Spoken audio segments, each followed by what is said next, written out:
अरे मत करिहा प्यार केहू से दिलवा लगाई के। अरे मत करिहा प्यार तू केहू से दिलवा लगाई के कि पहले सब प्यार जतावेला ओकरे बाद लतियावे।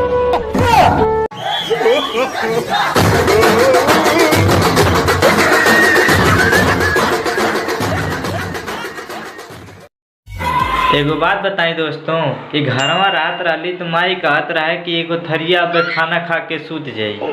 कि घरवा रात रही माई कहत रहे कि एगो थरिया खानवा खा के अब सूत जाई। अब फोनवा लगावे ले हाई बम्बई में, अब फोनवा लगावे ले कि हाई मुंबई में, कहले कि काहे बबुआ खानवा खइला कि बड़ा अच्छा लगेला भाई।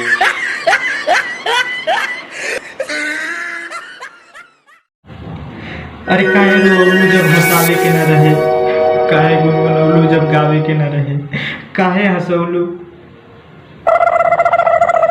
अरे काहे गुनगुनौलू,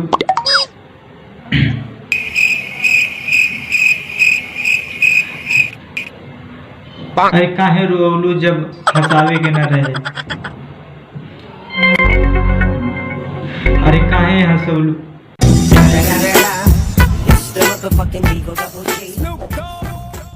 अरे दिल में हमारा तू ही रहू केहू और के ना डालत।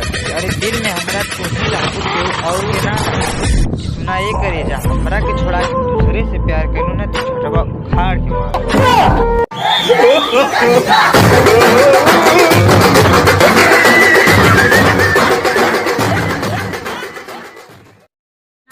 कि जनी ध्यानदारी तिकवा पे करो कि नाइल बा, कि जनी ध्यानदारी तिकवा पे ये करो कि नाइल बा। लेला हमरो नेनुआ बड़ा सस्ता आइल बा। लोता भैया तेरा नेनुआ बेच देता नहीं। लेना नेनुआ दो है मेरे बेस्ट फ्रेंड, दो है बॉयफ्रेंड।